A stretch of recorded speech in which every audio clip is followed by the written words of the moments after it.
It's my third McQueen show.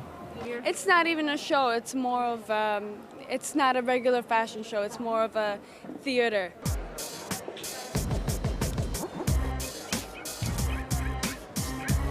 You'll totally see, if you want to look at those Polaroids, you'll see one. They're kind of over there.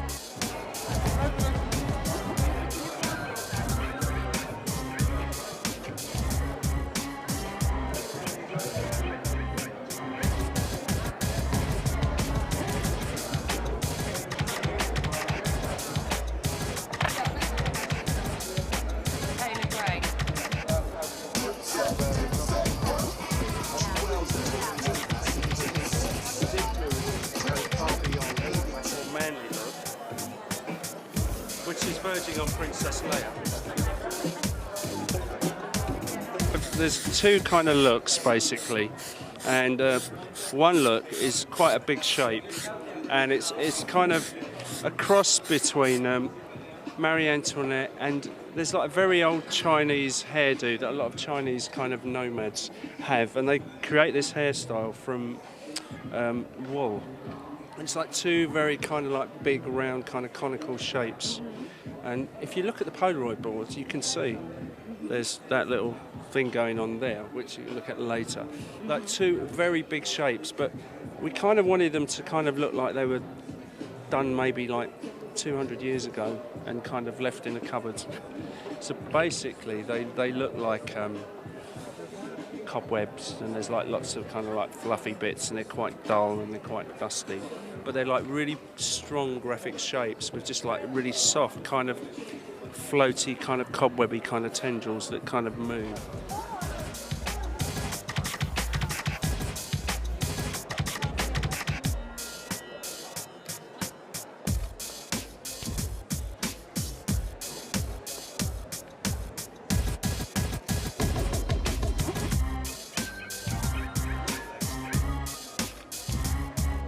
Alexander McQueen wanted the girls to look sort of ghostly in a way, kind of dreamily ghostly. So not that they were kind of white like Coco the Clown, but more sort of like this sort of translucency. I mean, it's quite white. We're putting on, so we're mixing a opaque white base by MAC with a kind of skin color base, kind of giving this sort of kind of ghostly, kind of dreamy look. And we're blending it into the neck with brush strokes, so it sort of ends about.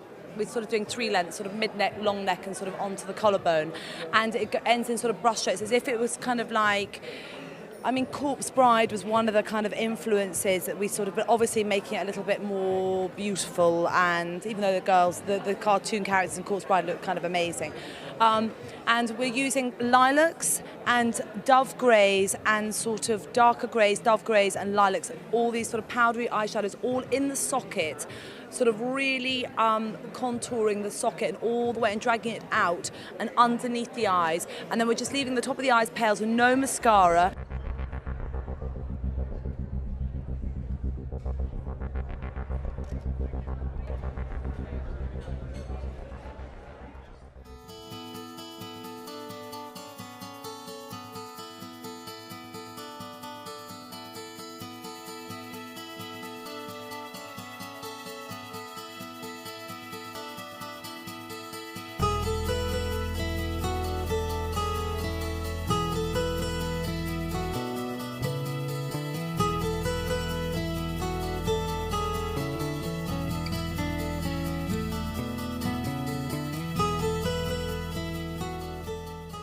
Oh, it was stunning. It was so beautiful, masterful. It was like a couture show.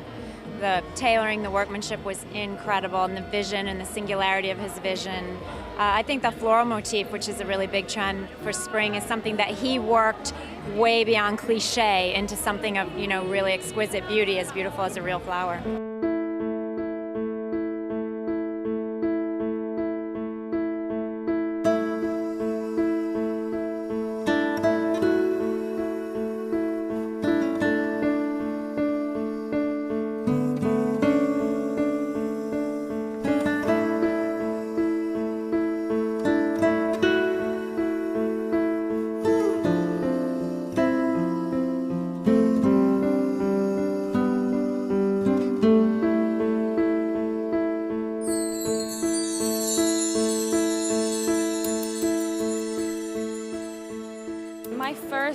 outfit is a jumpsuit. It's a gray jumpsuit. It's very wearable. It's very Alexander McQueen, and it has I'm wearing a top underneath with really, really high heels, and it's beautiful. It really is.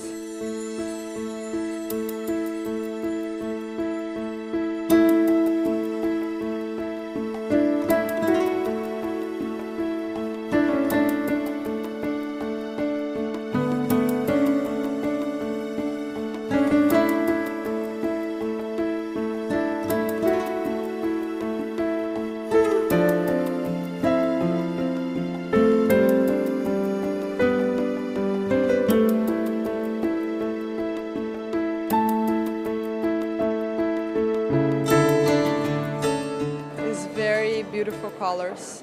It's basically a wonderful shape, corset, and quite volume in the hips, and wide in the shoulders. And they're gonna seed flowers in the line, real flowers.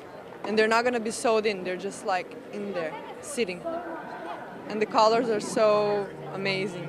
No, it's not hard to walk in, I just have to keep like the posture, you know, corset. Second outfit is a jacket with a black lace with a black top underneath, and skirt with the pants actually, and a different type of shoes, also really high. It's absolutely stunning. I have a black pants with a black jacket and a transparent blouse with a transparent hat.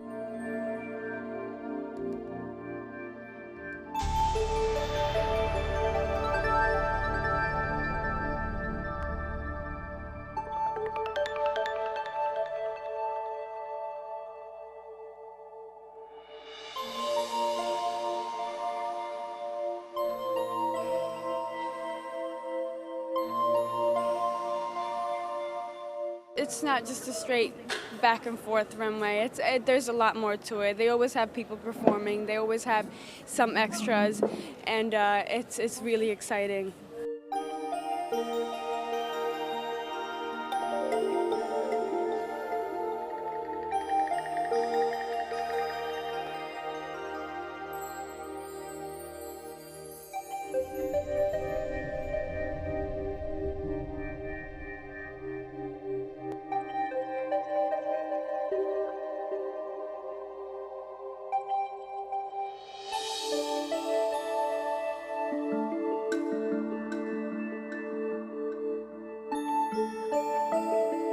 I thought that, you know, of course, McQueen always delivers a theatrical show, and there were many things that were kind of very, very costumey and very theatrical, incredibly beautiful, but can you really wear it? There was that whole part of it, but then there were, in between the costumey, gorgeous pieces, there were beautiful, lightweight, feathery dresses and amazing swallow pattern suits and like a skinny, most beautiful skinny little black pantsuit you ever saw. And I think that he still is able to deliver the fantasy and also show really beautiful directional clothes. You know, keeps it alive in a certain way.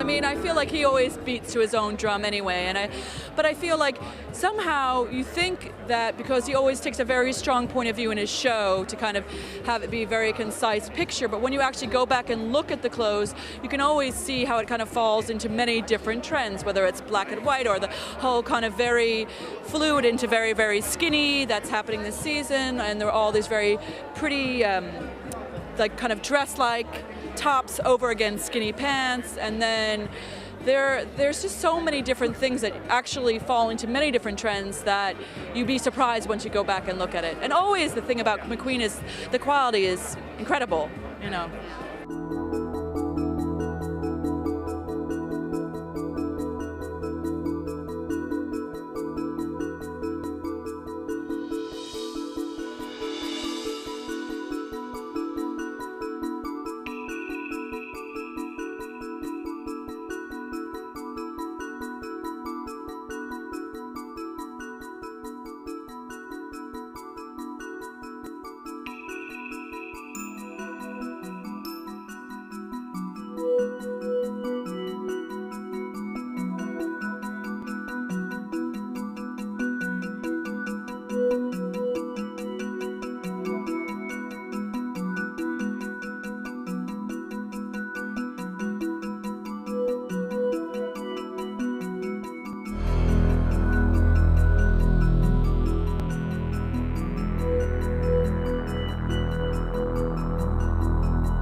It was one of those shows that when you woke up the next day, you were still thinking about it, and it really stayed with you. And it's one of those things where you keep thinking about it. What was he really saying? What did it really mean? But the takeaway was, for me anyway, was romance and just a different way of looking at a woman's body. And also, I mean, I don't know, it was just incredibly dramatic and very emotional, and I think it was probably one of the best shows that we've seen.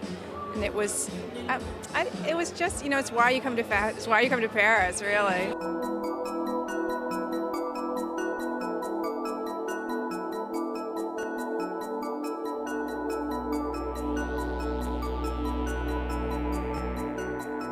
It was, you know, romantic and dramatic and long, and the body was covered, and it was a lot, you know, the first opening looks were all black, you know, head to toe, and the whole body was covered. So I appreciated that he was thinking about a woman who would dress like that in the spring, and that there are women like that. I would even say there are women like me like that, you know, that will cover the body, and, you know, but again, that there was also something quite feminine about it.